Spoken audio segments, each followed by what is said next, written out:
Assalamu alaikum wa rahmatullahi wa barakatuh. Okay, so today I wanted to make a video on Qur'an-ic interpretation for Jordan Peterson fans. So if you're a Muslim or non-Muslim, I think this is an important topic because there's very few Muslims out there who might even know who Jordan Peterson is. So if there's like 1.5 billion Muslims, and maybe a million or maybe 10 million or 20 million or maybe 50 million tops are in the West.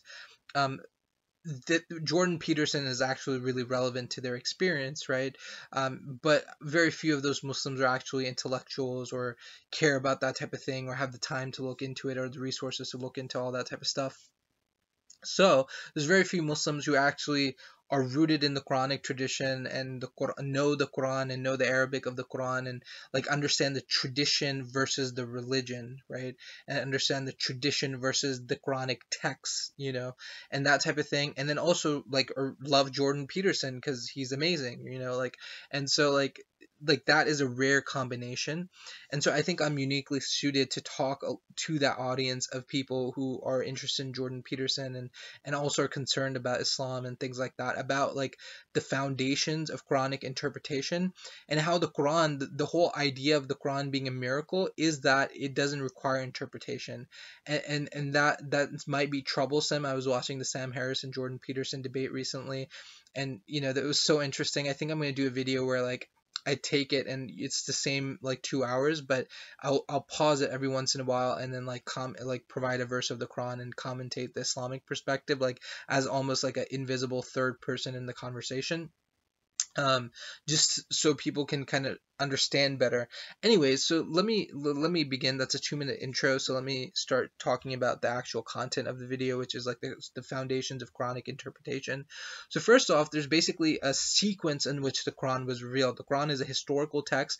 There's a sequence in which it is now composed. It's called tartib al-mushaf, meaning the arrangement of verses in the book currently, right? And those were done by the Prophet himself. He put every single verse in its proper place. He arranged the surahs or the chapters in relationship to each other, and they are in the arrangement that they are due to the way the Prophet did it.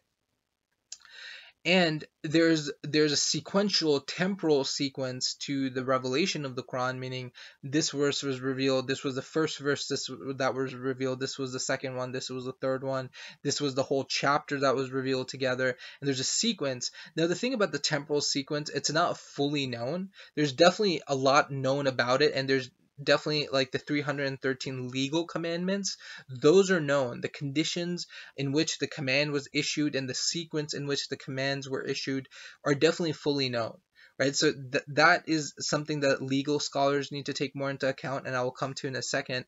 But the overall, like every single detail of when this verse was revealed and when this was and which one was before, the whole sequence of about 6,600 verses is not fully known to Muslims, right? That is not something that temporal kind of like sequence of revelation isn't known, okay? But there are broad trends that are very well established. So we see in Medina, of the 5 pillars of Islam, we see in Mecca actually, in the 5 pillars of Islam, only one was practiced at the end of the time in Mecca, and the rest of the commandments of God were issued in Medina once there was like an Islamic state, once there was like Muslims in power and they had a place to rule according to Islam. That's when all the commandments of fasting, of zakat, of giving money, to the poor, all this was revealed in Medina. But in Mecca, the only thing that was established was the salah, which is the prayer. Now, even before the establishment of the prayer, the first hukum, the first command of God, the first commandment of God in Islam, the prayer, before that, there was a whole era in which God was basically talking about the names of God. Who is God? What is the identity of God? Who is Allah? He is the kind, He is the merciful, He is the compassionate, and the kind and the compassionate are the 2 names that are mentioned most frequently in the Quran.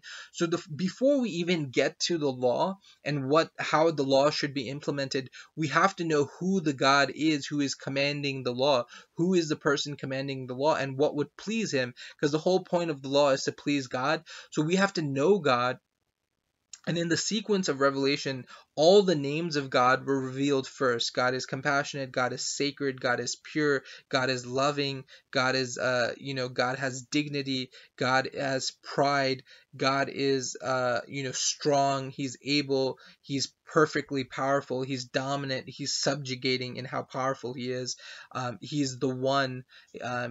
So all these names of God were revealed, and Muslims came to know God and his identity fully. And by knowing the identity of God, they became men of moral character. They became men who were endowed with divine attributes, because as you know God, you become the representative of God by knowing God.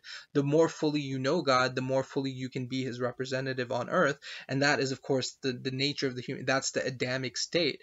That is what it means to be human, and to be Adamic is to be the representative of God by embodying the attributes of God on earth as a human being.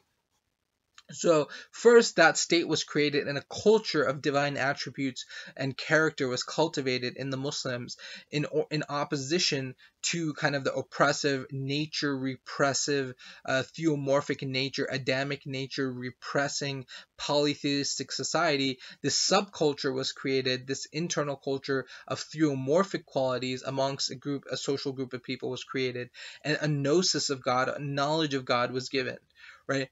And then came kind of metaphysical belief systems to articulate the qualities of God in terms of the creation, right? So God is one. So that was first, we knew God, and then we came to know that God has angels. So the angels established the law of God, the way of God upon the universe. They're the ones who govern the universe for God. So they're the ones who implement the physical law. They're the ones who implement the metaphysical and the moral law. By the command of God. The angels are kind of like the hierarchy that runs the universe from kind of like from God, according to the command of God, and they don't have free will. And just the knowledge about the malaika, the angels, those who have been given dominion over various aspects of reality. So those are talked about, and then after the angels, the books, Revelation, the Torah, the Psalms of David, the Gospels given to Christ, and the Quran. They're talked about what is the nature of revelation, what is revelation, what is the purpose of revelation, when did revelation begin, when will revelation end, what are the kinds of revelation, who can receive revelation, what is the status of a prophet, a receptacle of revelation, a receiver of revelation, what is the status of a messenger, the one who's been given the actual scripture, a book with commandments, what is the nature of that, everything to do with revelation. What is it, what's the nature of it, what can it impact you, that is talked about. And then who are the prophets, what is the role of prophethood or messengership in human society, what is the proper relationship to them, how should people treat them, how are they exceptional, how are they just human, how are they more than human, how are they just fully human, like what is that like, right? That discussion. So you have the angels, you have the prophets, you have the books, and then you have what else is there? The books, the angels, you have the Tawheed, Allah, that's 4. There's 2 more. Oh yeah, you have to believe in the last day, the judgment day. So you have to believe in the last day, like there will be a judgment day, the world will end, God will judge humanity for their sins and for their righteousness, and he will assign them heaven or hell, that will happen. There is an afterlife and there's a judgment day. So belief in that, and that is like where the moral conviction comes from, is that will happen. God will judge you, and there will be a time when you will be held accountable for everything you do. And so there is, and the revelation, the point of revelation is to remind you of the law that God will judge by, and so that you know it explicitly, not just in your heart, you actually explicitly have been reminded of it, and so there's no excuse on the day of judgment. So that happens. And then the 6th belief is destiny, the good and the bad. Anything that happens to you was destiny from God. Anything that happened to you was intended by God. So you have to like accept the past, like whatever has happened up until now in your life is from God, and it was destiny, and so that is destined. You can't do anything about it. And then after that, and you have to accept it, like even if it was good, even if it was bad, whatever it was, you just have to accept the past, right? You have to accept that that was the destiny that was written for you by God. It happened. And about the future, you have to remain optimistic. You have to believe in the names of God, that God is good and compassionate, and so he intends good for you, and so you have to seek the good from God, right? That's something that you should do. So destiny, and also knowing that whatever happens in the future is also the destiny of God. So you might as well act freely and act as though God is good, and seek the good from God, and if something bad happens, be accepting of that as a bad thing. Next, after that, like after you accept these kind of these six beliefs, right? Then you have to kind of accept not only the identity of God, this kind of narrative about creation and the universe that composes these six elements. These six elements they're not just like elements of a belief system, they're elements of a narrative. There's a narrative that composes these six elements into something, into a story, and into a narrative, right? These elements are composed into a narrative or a story about the universe and about human history and about Adam and his children, and all this stuff is like a story. It's a narrative, right? So you have like kind of the metaphysical names of God, and then you have this narrative composed of these six elements about human history. And people who just think of it as a belief system and don't have the narrative and the interrelationship and the chronology down of it, they shouldn't be considered scholars, because they're not. They're just kind of philosophers, but they're not definitely people of gnosis, because they don't have the narrative down. And so after that, the last piece of it is that you have to know the names of the Quran. So then this is kind of where you look at the revelation, right? This is also part of this, one of the belief systems, or one of the beliefs out of the six. One of the elements is the nature of revelation.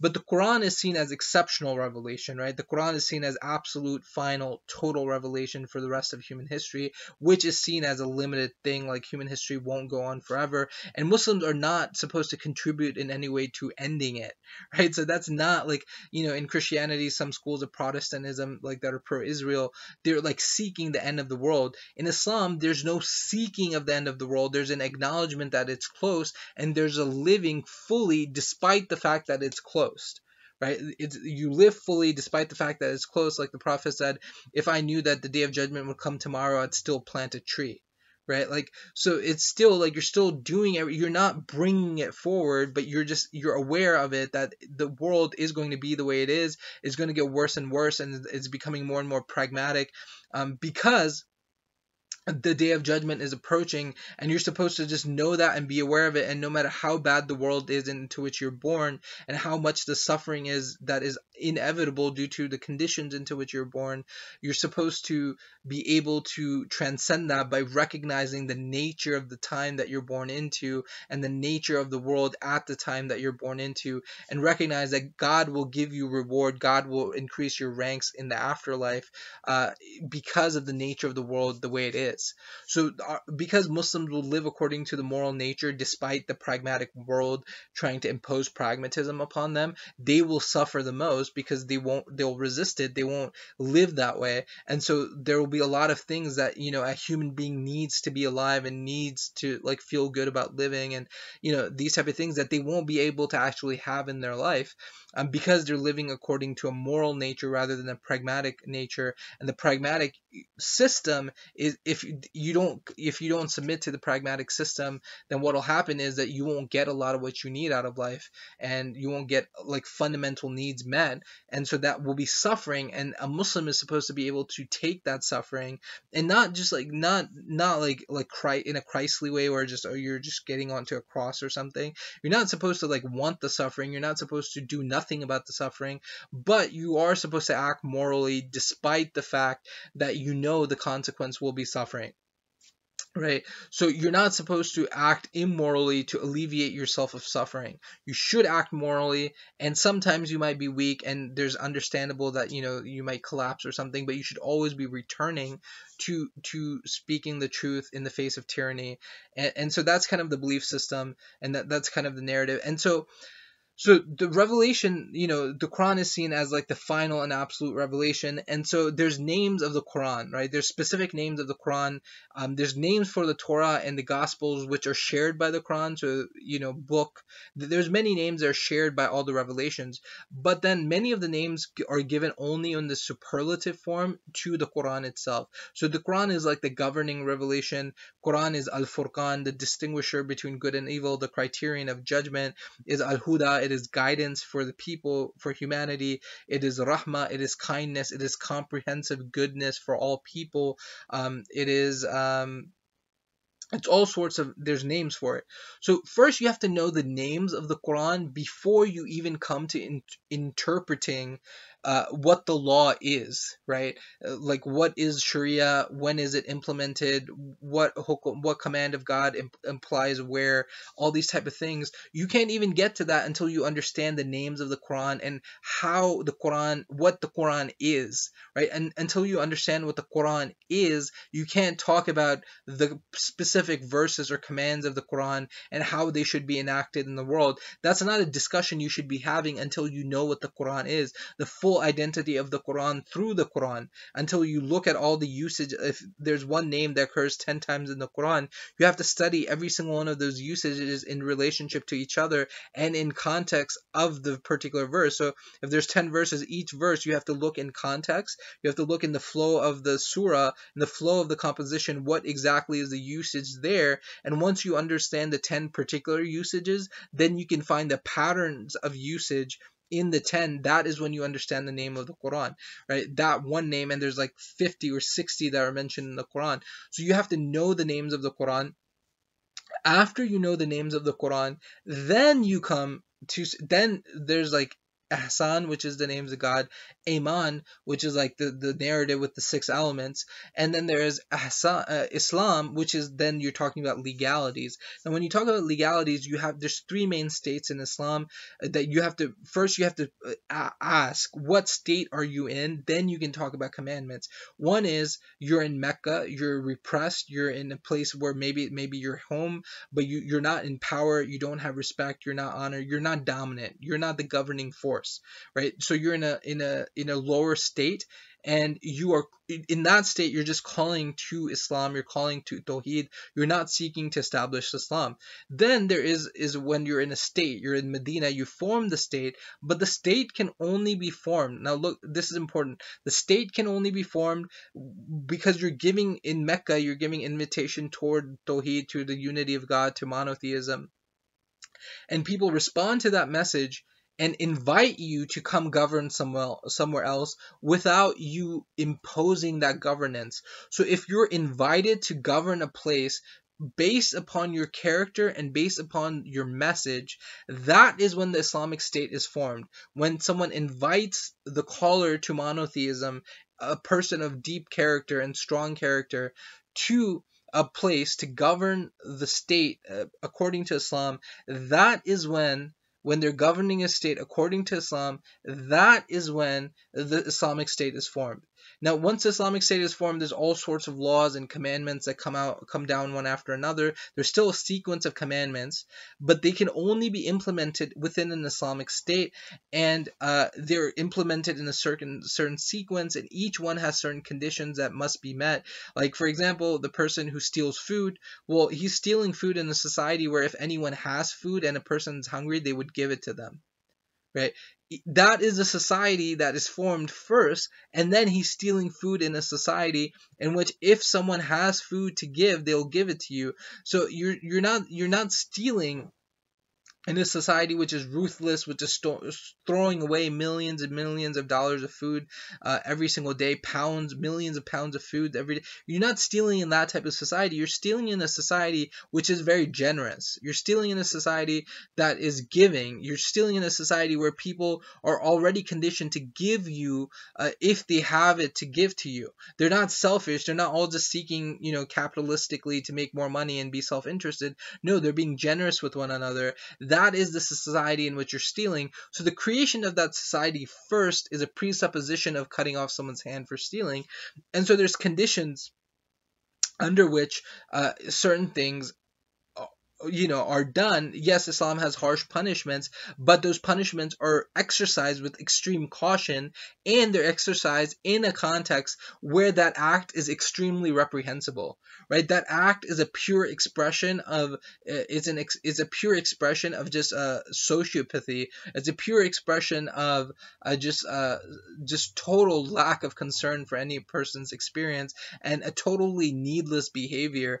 In that context, yes, Islamic punishment is extremely harsh, but there's conditions which are kind of met before each law is implemented. So there's a sequence of accepting those, and again, I'm saying that the sequence of laws is known in Islam, and so all the ones that came before must be implemented fully before the other ones can be implemented. So the first one, the second one, the third one, that sequence must be maintained, and not only the sequence must be maintained, that there must be because obviously the sequence is a precondition, right? Like at the time that the fourth command was implemented, the second and the third had already been implemented. That is a condition of the fourth, right? So you have to implement them in sequence, and there's other conditions for each command. So I can't go into specifics right now. But that's kind of the way of interpreting Islam. So that's the full comprehensive way of interpreting Islam from the beginning to the end of this video. At the beginning, you were probably like, what are you talking, like, how does this have to do with, whatever? But like, you see that it's all. Now, what you have to understand is there's a personality that the Muslim is worshiping, and there's a personality that the Muslim is trying to please, and that personality is Allah, the God. And the God, the deity, has names, and his moral quality is known. He's fundamentally kind. The fundamental, most comprehensive quality of Allah is that he's kind. The second is that he's compassionate, and all of the qualities of God are within those qualities. So they're all, the meaning of all those names can all be he's wise, his wisdom is related to his kindness. He's powerful, his power is related to his kindness. He's loving, his love is related to his kindness. So everything relates back to his kindness. Kindness is the fundamental quality of being for Muslims, and the fundamental quality of God. And so that's another reason why Jordan Peterson and Muslims might disagree,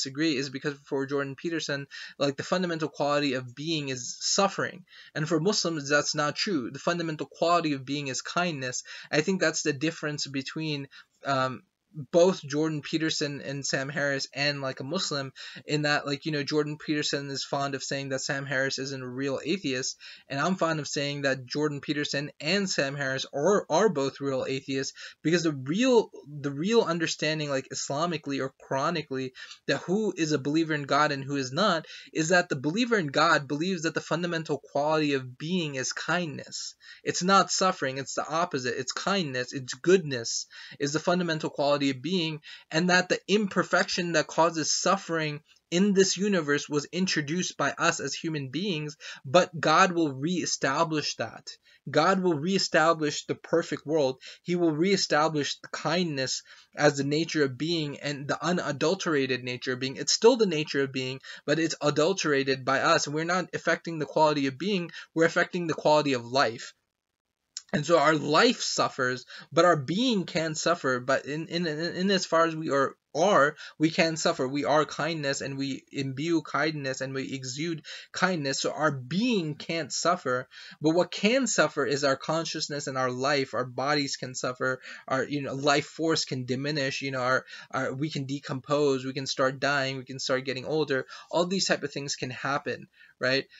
So that is kind of the nature of the world that we live in. So what we have to see is, we always, in interpreting the Quran, have to keep in mind that God is kind, God is compassionate, God is loving. Like, that is all things that we have to keep in mind when we're interpreting the law. And we also have to look at the sequence of implementation, and the fact that there is no law that was implemented amongst Muslims. 0 laws.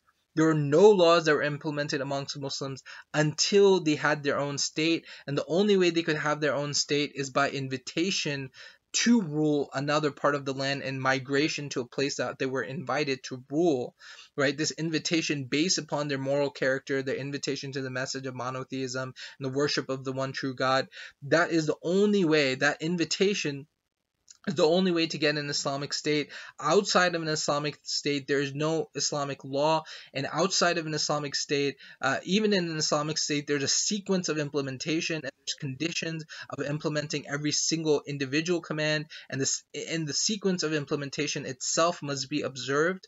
And lastly, the only law that is implemented outside of an Islamic state is prayer. The prayer must be established 5 times a day, and for me that is an immutable law, that law must be observed no matter what condition a Muslim finds themselves in, because that was a law that was given beyond temporality.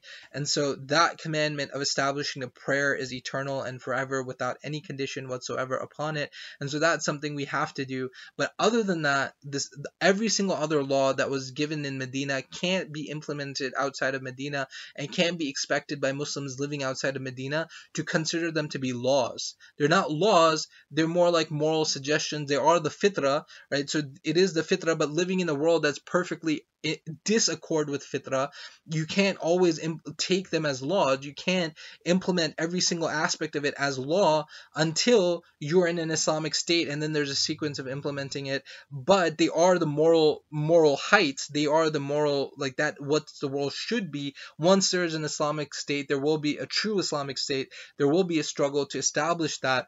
But outside of an Islamic state, there must be that can be the moral kind of heights, but they can't be taken as law. And within an outside of an Islamic state, it's more about morality, it's more about theomorphic qualities, it's more about theomorphic nature, Adamic nature, and it's more about establishing the prayer, and also inviting toward the struggle to establish the state, right? It's inviting toward monotheism, and that the law of God should be supreme, inviting toward that idea. And when people come, strategically forming relationships with people who can like pragmatically or politically provide support for such an endeavor of establishing such a state, that type of relationship building, and going toward the establishment of a state.